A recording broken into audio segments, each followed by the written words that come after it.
Hello everyone, welcome to exam plus academy. आज की इस क्लास में हम डिस्कस करेंगे हमारे सितंबर मंथ के बैंकिंग एंड फाइनेंशियल अवेयरनेस का पार्ट 1।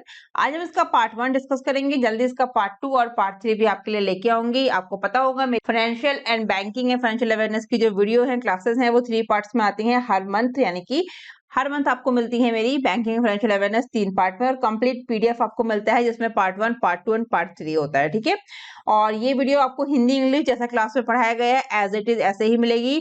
10th ऑफ सितंबर आपका एग्जाम है, तो आज 8th ऑफ सितंबर को मैं आपके लिए सभी इंपॉर्टेंट करंट न्यूज लेके आई हूँ बैंकिंग एंड फाइनेंशियल सेक्टर की, जो आपके एग्जाम्स के पॉइंट ऑफ व्यू से काफी इंपॉर्टेंट है।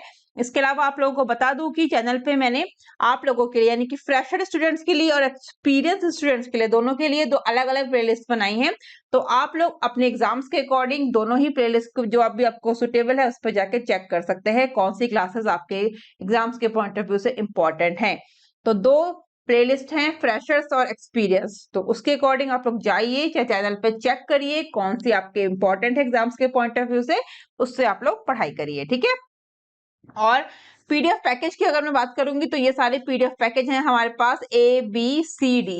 तो इनमें आप कंटेंट देख सकते हैं, जो भी आपको सुटेबल है उसके अकॉर्डिंग आप लोग पीडीएफ परचेज कर सकते हैं नीचे दिए गए लिंक से। ठीक है, आरबीआई सर्कुलर जिसमें मैंने 1 ईयर का कंप्लीट किया है ए में, और जो बी है इसमें कंप्लीट किया है जनवरी से अगस्त तक का। ठीक है, ये सारा आप लोग कंटेंट देख सकते हैं। तो जो भी आपको लगता है आपके एग्जाम्स के पॉइंट ऑफ व्यू से इंपॉर्टेंट है, आप लोग नीचे दिए गए लिंक से परचेज कर सकते हैं। और मोस्ट इंपॉर्टेंट वीडियो है हमारा लास्ट 8 मंथ का बैंकिंग एंड फाइनेंशियल अवेयरनेस, जनवरी से अगस्त तक के सभी इंपॉर्टेंट क्वेश्चंस इसमें हमने कवर किए हैं, और इसका कंप्लीट पीडीएफ आप लोग नीचे दिए गए लिंक से परचेज कर सकते हैं। टॉपिक वाइज ये वीडियो है, टॉपिक वाइज ये पूरी क्लास है, जैसा क्लास में पढ़ाया गया है एज इट इज आपको पीडीएफ में भी मिलेगा विद कंटेंट। कंटेंट आपको हिंदी इंग्लिश दोनों ही लैंग्वेज में मिलेगा, जैसा मेरी हर क्लास में होता है वैसा ही मिलेगा। और टॉपिक वाइज इसलिए है क्योंकि इसमें अलग अलग टॉपिक के साथ मैंने पूरी न्यूज कवर की है, जैसे कि टॉपिक्स हो सकते हैं आरबीआई न्यूज है, बैंकिंग न्यूज है, इंश्योरेंस सेक्टर न्यूज है, अपॉइंटमेंट्स है, जीडीपी प्रेडिक्शंस है, ये सारी ही इंपॉर्टेंट न्यूज है। इसके साथ ही मैंने ये सारे टॉपिक कवर किए हैं अपनी इस कंप्लीट वीडियो में। और याद रखिएगा, पूरी आपको बैंकिंग या फाइनेंशियल अवेयरनेस न्यूज जो है वो एक ही वीडियो में मिल जाएगी, अलग अलग पार्ट्स में ये वीडियो नहीं है। ठीक है, कंप्लीट वीडियो रहेगी 8 मंथ्स की हमारी, 8 मंथ्स की हमारी बैंकिंग या फाइनेंशियल अवेयरनेस जनवरी से अगस्त तक की। सारे टॉपिक आपको एक ही वीडियो में मिलेंगे, अलग अलग पार्ट्स इसके नहीं है। तो जाके देखिए ये वीडियो, एग्जाम्स के पॉइंट ऑफ व्यू से काफी इंपॉर्टेंट है, और कंटेंट हर वीडियो में काफी इंपॉर्टेंट है। कंटेंट को लाइन बाय लाइन पढ़ना है आप लोगों ने। ठीक है, काफी क्वेश्चन पिछले कुछ सालों से इतने डीप में क्वेश्चन पूछे जा रहे हैं कि आप लोगों के कंटेंट से क्वेश्चन आएंगे ही आएंगे। ठीक है, और important last 1 year RBI circular है, ये आप लोगों के लिए काफी इंपॉर्टेंट है। अगर आपने नहीं देखा है तो जाके देखिए। मोस्टली जो एक्सपीरियंस लेवल एग्जाम्स हैं उन लोगों के लिए काफी इंपॉर्टेंट है। लास्ट 1 ईयर आरबीआई सर्कुलर जुलाई 2022 से अगस्त 2023 तक का कंप्लीट किया है। हिंदी इंग्लिश दोनों ही लैंग्वेज में है, क्वेश्चन ऑप्शन एंड कंटेंट। ठीक है, आप लोग जाके देखिए last 1 year RBI circular. Bank exams के लिए मैंने सभी कुछ कवर कर दिया है, specially banking and financial sector में। इसके अलावा आप लोग डिफरेंट सोशल मीडिया प्लेटफॉर्म पर भी मुझे ज्वाइन कर सकते हैं, ये सभी के लिंक आपको नीचे डिस्क्रिप्शन में दिए गए हैं। तो शुरू करते हैं अपनी आज की क्लास। फर्स्ट क्वेश्चन है हमारी क्लास का, dash and RBI announce G20 tech sprint 2023 winners. Right answer क्या हो जाएगा इसका? BIS। और आरबीआई ने G20 टेक स्प्रिंट 2023 विजेताओं की घोषणा की है। ठीक है, क्या बोला गया है? BIS क्या है? The bank for international settlements and RBI have recently unveiled the winners of the G20 tech sprint 2023 challenge in prestigious award ceremony held in Mumbai. ठीक है, this initiative launched by the RBI last May under India's G20 presidency sought to foster innovative solutions that enhance cross-border payments। तो बोला गया है कि bank for international settlement BIS और RBI ने हाल ही में मुंबई में आयोजित एक प्रतिष्ठित पुरस्कार समारोह में G20 टेक स्प्रिंट 2023 चुनौती के विजेताओं का खुलासा किया है, और भारत की G20 अध्यक्षता के तहत RBI द्वारा पिछले मई में शुरू की गई इस पहल का उद्देश्य जो है वो सीमा पार भुगतान को बढ़ाने वाले नवीन समाधानों को बढ़ावा देना है। ठीक है, बोला गया है कि आरबीआई लास्ट में under India's G20 presidency sought to foster innovative solutions that enhance cross border payments. इसके अलावा एक और इम्पोर्टेंट पॉइंट है, ये आप लोग पॉइंट सारे पॉइंट्स आप लोग यहाँ पर डिस्कस नहीं कर सकते, तो ये जो पॉइंट अलग अलग जो पॉइंट यहाँ पर डिस्कस नहीं हो पाते हैं वो आपने वीडियो को पॉज करके पढ़ना है या फिर पीडीएफ डाउनलोड करके पढ़ना है, लेकिन कोई भी पॉइंट मिस नहीं करना है क्योंकि क्वेश्चंस इन्हीं पॉइंट्स में से यानी कि इन्हीं कंटेंट में से पूछा जाता है और पूछा गया है और पूछा जाएगा भी आने वाले एग्जाम्स में। ठीक है, तो कुछ भी मिस नहीं करना है, जो क्वेश्चन जितना भी डीप आए आप लोग आंसर जरूर करके आएंगे अगर आपने कंटेंट अच्छे से पढ़ा है तो। ठीक है, चलते हैं नेक्स्ट क्वेश्चन पे। नेक्स्ट क्वेश्चन में क्या बोला गया है, who has been appointed as interim MD and CEO of Kotak Mahindra bank. Kotak Mahindra bank के अंतरिम एमडी और सीईओ के रूप में किसे अपॉइंट किया गया है, तो वो है दीपक गुप्ता। ठीक है, Uday Kotak has formally resigned from his position as the MD and CEO of Kotak Mahindra Bank with the change taking effect from 1st September 2023. However, he will continue to play a vital role as a non-executive director within the organizations until his tenure concludes on 31st of December 2023. ठीक है, तो उदय कोटक जी जो है इन्होंने Kotak Mahindra bank के MD और CEO के पद से औपचारिक रूप से इस्तीफा दे दिया है और ये परिवर्तन जो है 1 सितंबर से प्रभावी हुआ है 2023, 1 सितंबर 2023 से। ठीक है, हालांकि वह 31 दिसंबर 2023 को अपना कार्यकाल समाप्त होने तक संगठन के भीतर एक गैर कार्यकारी डायरेक्टर के रूप में महत्वपूर्ण भूमिका निभाते रहेंगे। कौन, उदय कोटक जी। ठीक है, इसी के रिगार्डिंग है अदर इंपॉर्टेंट पॉइंट्स क्या बोला गया है देख लेते हैं। Deepak Gupta, the joint MD of Kotak Mahindra Bank, will take the responsibilities of the MD and CEO on an interim basis. This transition is subject to approval from the RBI and the members of the bank. It reflects the bank's commitment to maintaining stability and continuity in its leadership. ठीक है, next point है Kotak Mahindra Bank Limited is a prominent Indian financial institution based in Mumbai. It provides a wide range of financial services and products including personal finance, investment banking, life insurance, and wealth management. Notably, Kotak Mahindra Bank ranks as the third largest private sector bank in India in terms of market capitalization, following HDFC and ICICI.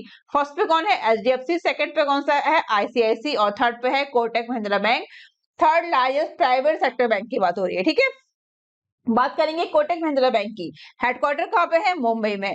Founded in 21 नवंबर 1985 और इसके founder कौन है, उदय कोटक, और अभी तक इसके MD CEO भी कौन रहे हैं, उदय कोटक जी। ठीक है, next question, who has resign from bad bank chairmanship. तो बैड बैंक के अध्यक्ष पद से निम्न में से किसने इस्तीफा दिया है, क्या नाम है इनका, इनका नाम है करनाम सेकर। ठीक है, करनाम सेकर क्यों दिया है, इस पिक्चर में आप देख सकते हैं, यह है करनाम सेकर।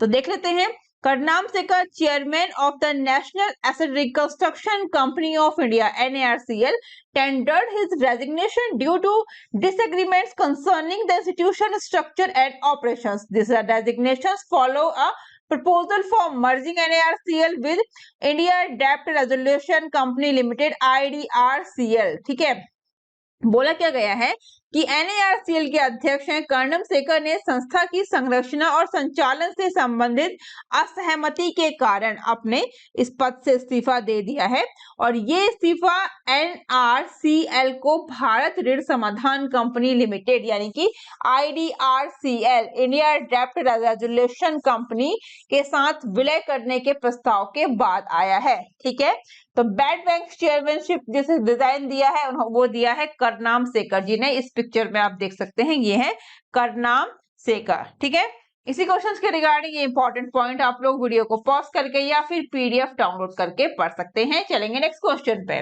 नेक्स्ट क्वेश्चन में क्या बोला गया है, Which fintech company has partnered with Indian Bank to offer a mobile first contactless and metal credit card? Right answer क्या हो जाएगा, वन कार्ड। बोला क्या गया है कि किस फिनटेक कंपनी ने मोबाइल फर्स्ट कॉन्टेक्टलेस और मेटल क्रेडिट कार्ड की पेशकश के लिए इंडियन बैंक के साथ साझेदारी की है।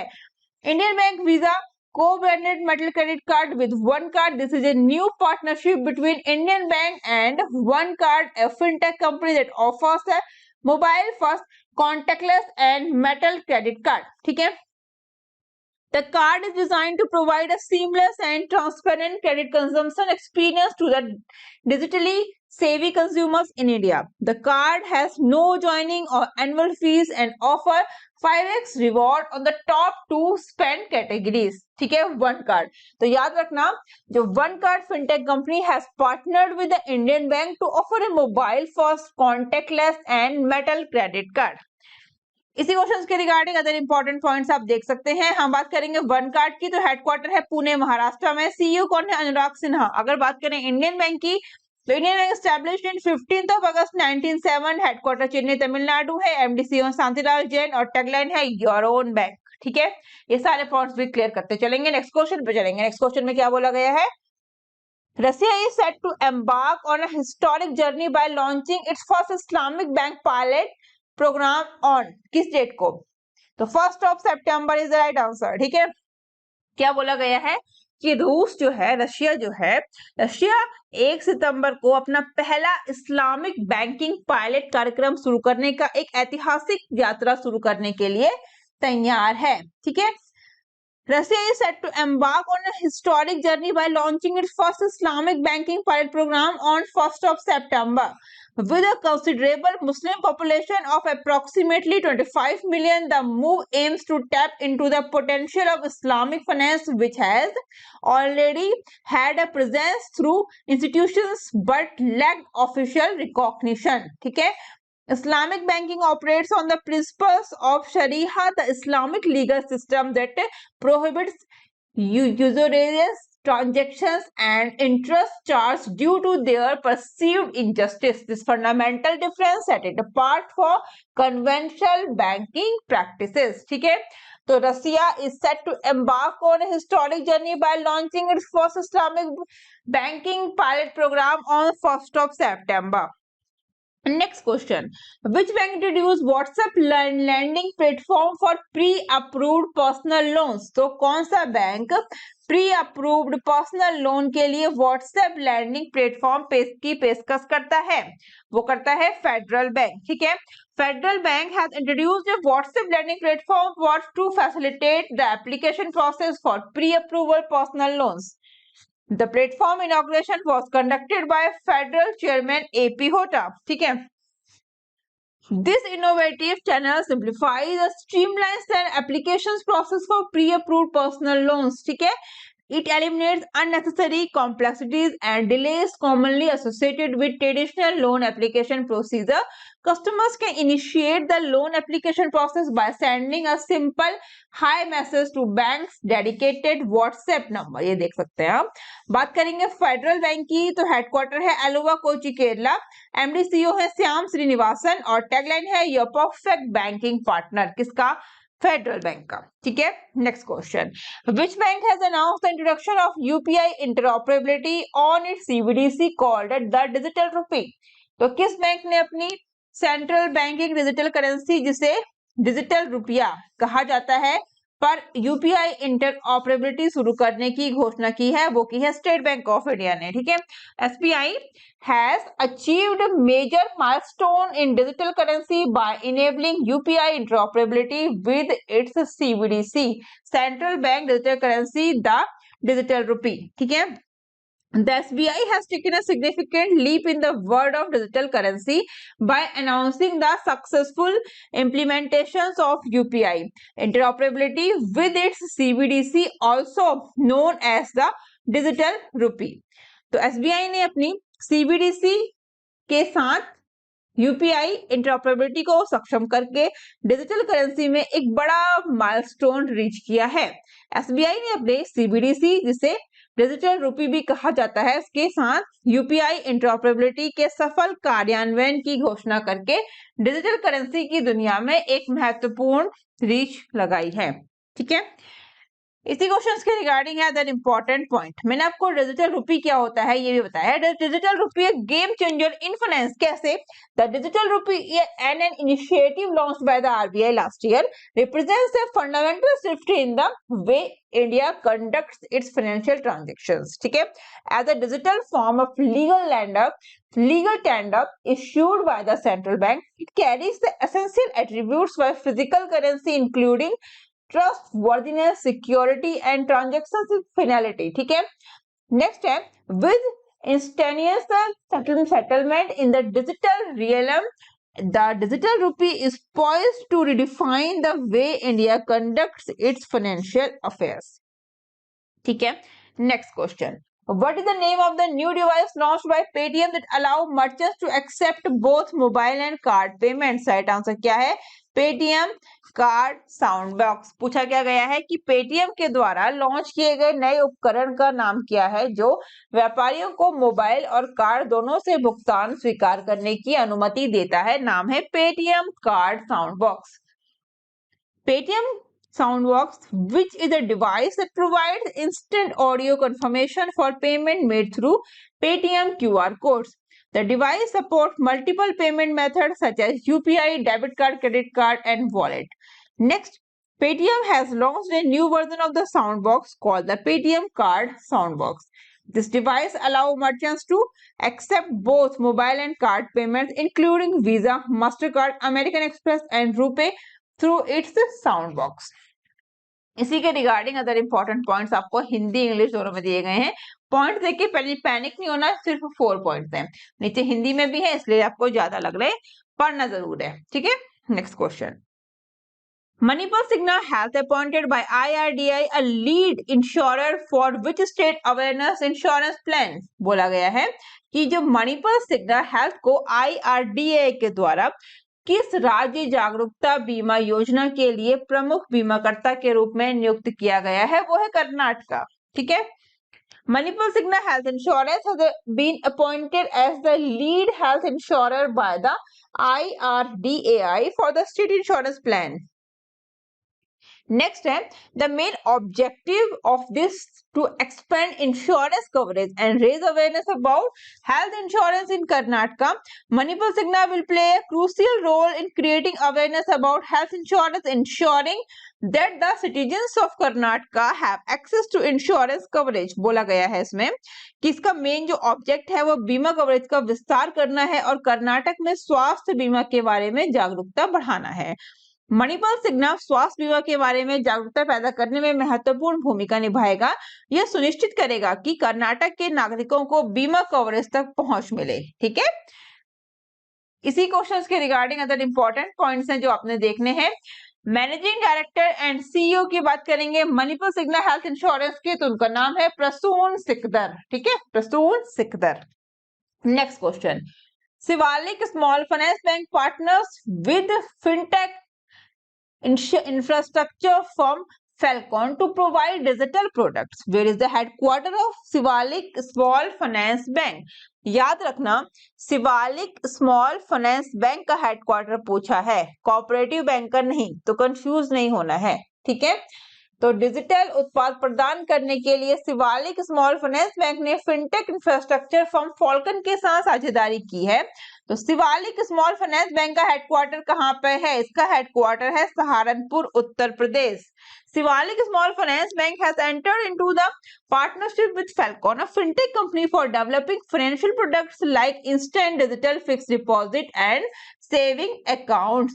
The partnership will help develop a tech platform that outperforms legacy system and enable that the bank along with tech companies. ठीक है, इसी क्वेश्चंस के रिगार्डिंग अदर इंपॉर्टेंट पॉइंट्स आपको दिए गए हैं जो आप देख सकते हैं वीडियो को पॉज करके या फिर पीडीएफ डाउनलोड करके। बात करेंगे शिवालिक स्मॉल फाइनेंस बैंक की, तो हेडक्वार्टर सहारनपुर उत्तर प्रदेश है। एमडी कौन है इसके? अंशुल स्वामी।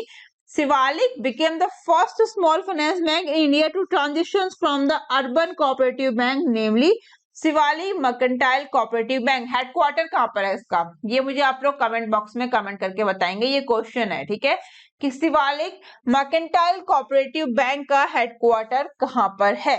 ठीक है, चलेंगे नेक्स्ट क्वेश्चन पे। What is the name of the subsidiary of Bajaj Auto that offers financing solutions for vehicles manufactured or endorsed by Bajaj Auto and Associates entities? Question क्यों पूछा गया है? आप लोगों को ऐसा लग रहा होगा ये ऑटोमोबाइल कंपनी का क्वेश्चन है, ये क्यों पूछा गया है पता चल जाएगा अभी आपको। राइट आंसर का क्या है? Bajaj auto consumer finance. ठीक है, तो बजाज ऑटो की सहायक कंपनी का नाम क्या है? जो बजाज ऑटो और सहयोगी संस्थाओं द्वारा निर्मित या समर्थित वाहनों के लिए वित्त पोषण समाधान प्रदान करती है, तो नाम है बजाज ऑटो कंज्यूमर फाइनेंस।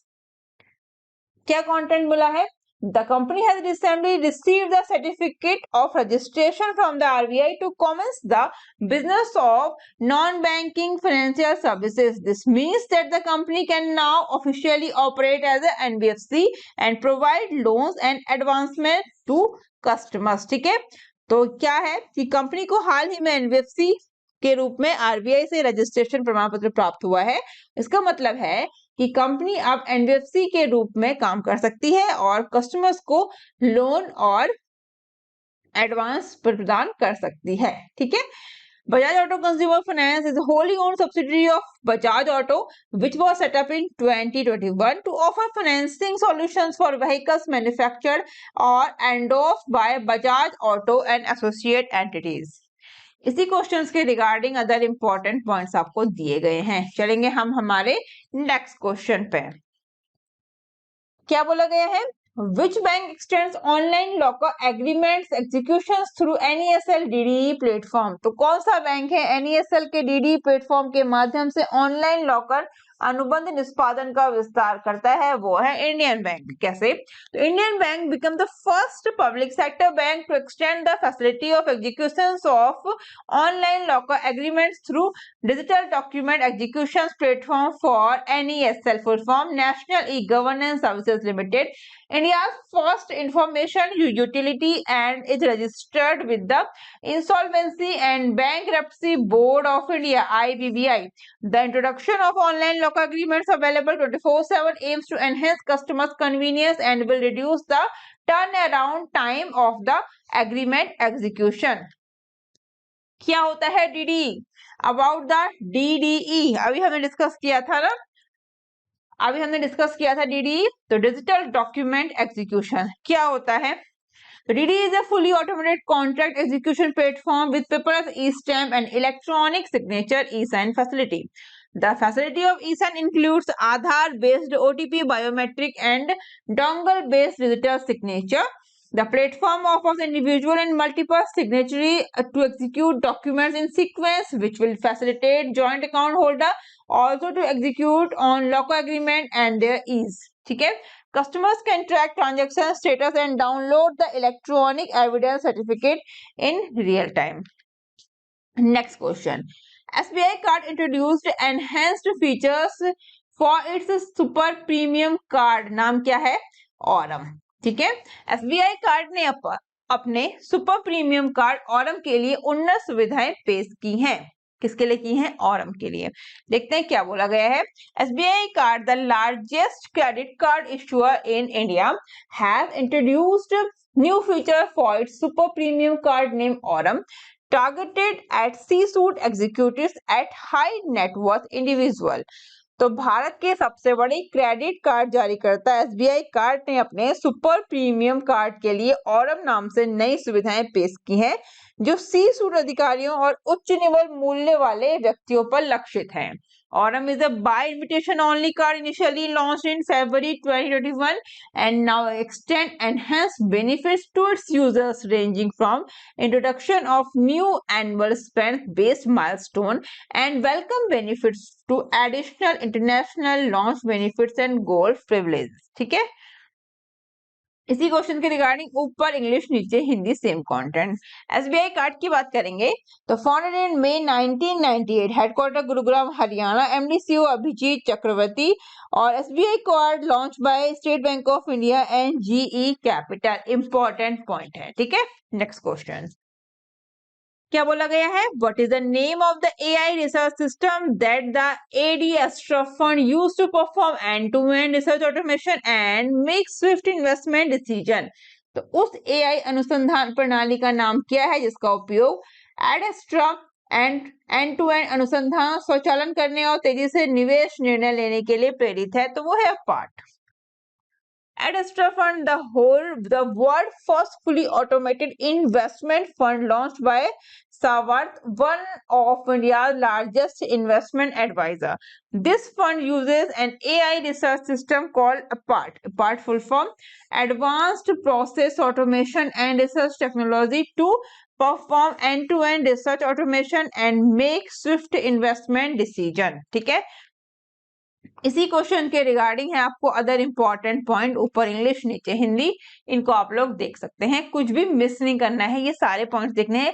अभी वीडियो पॉज करिए और अभी ये सब पढ़िए, ठीक है, अभी वीडियो पॉज करिए यहीं पर और इसको पढ़िए, ठीक है। चलेंगे नेक्स्ट क्वेश्चन पे, इंपॉर्टेंट है क्योंकि अभी आपका एग्जाम है ना, परसों, डे आफ्टर टुमारो आपका एग्जाम है, तो आप लोग ये जो जीडीपी प्रेडिक्शन है अभी देख सकते हैं क्योंकि अभी इंपॉर्टेंट है, लेकिन 6 महीने बाद आप ये देख के नहीं जाएंगे, ठीक है, ये चेंज होता रहता है टाइम टू टाइम। तो Moody's upgrade India 2023 GDP growth forecast to, right answer क्या हो जाएगा 6.7%। तो मूडीज ने भारत की 2023 जीडीपी वृद्धि का पूर्वानुमान अपग्रेड करके 6.7% कर दिया है। कैसे?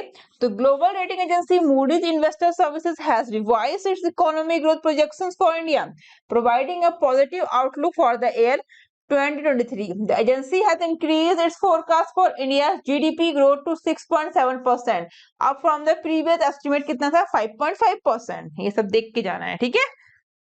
नेक्स्ट बात करेंगे Morgan Stanley.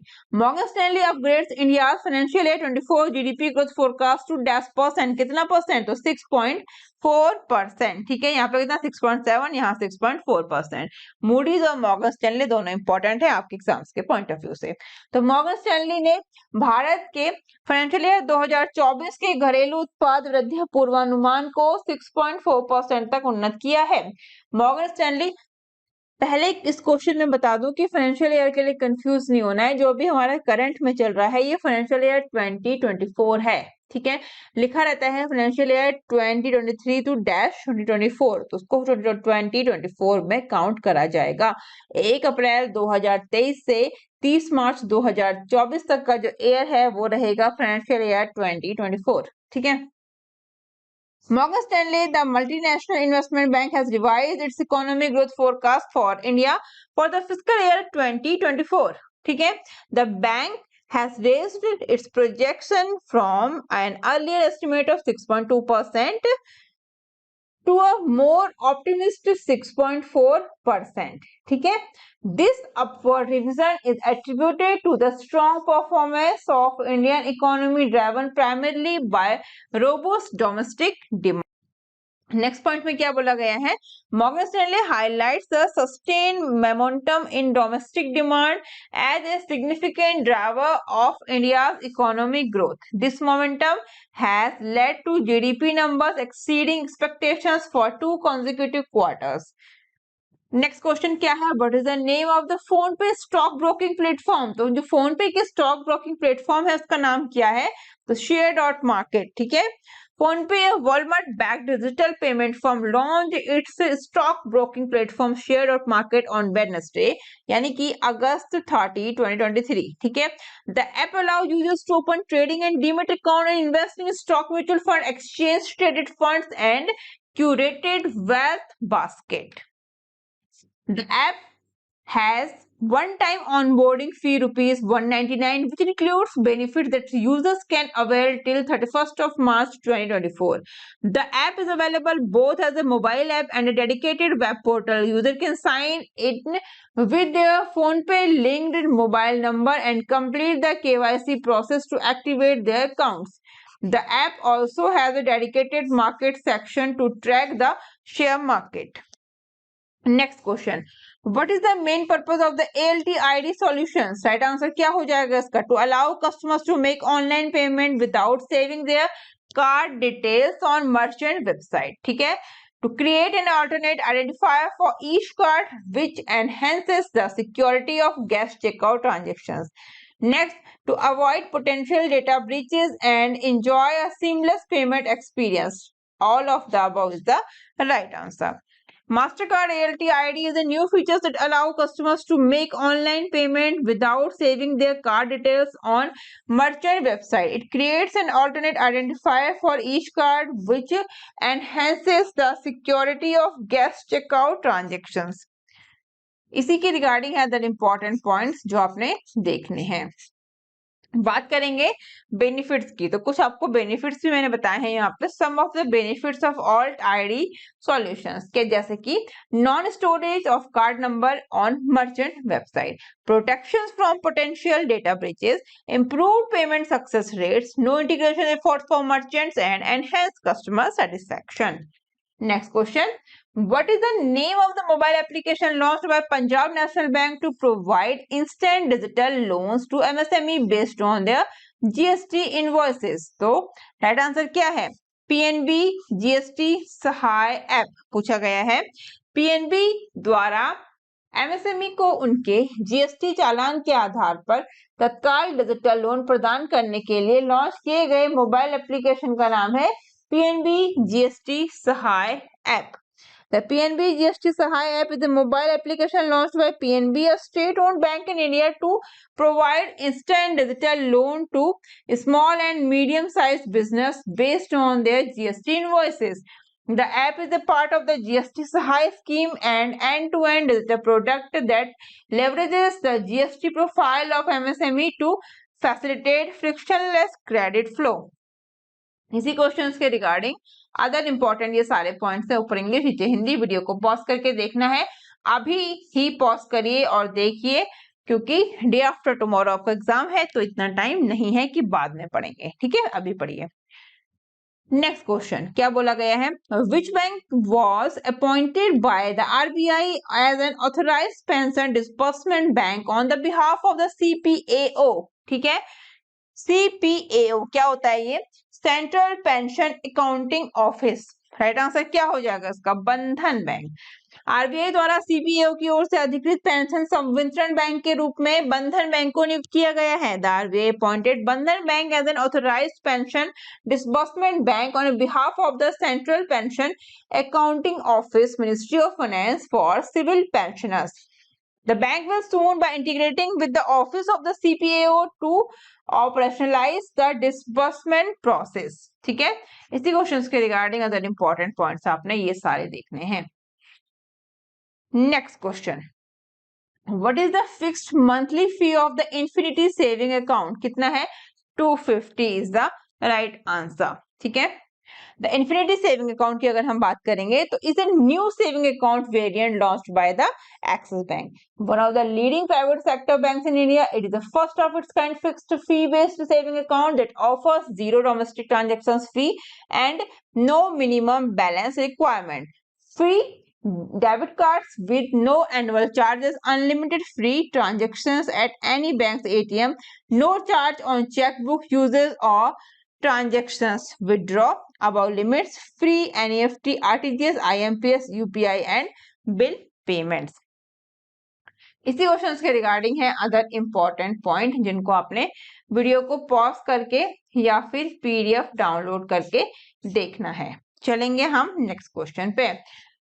Which postal service provider has announced partnership with Shiprocket? तो किस डाक सेवा प्रदाता ने Shiprocket के साथ साझेदारी की घोषणा की है? तो वो की है इंडिया पोस्ट ने। ठीक है, India post, India's leading postal service provider, has announced partnership with Shiprocket, a leading logistic aggregator company, to enhance its last mile delivery service for various e-commerce products. This partnership will provide shipping and last mile delivery services to Shiprocket 3 lakh strong seller base, which includes startup and large number of small and medium businesses.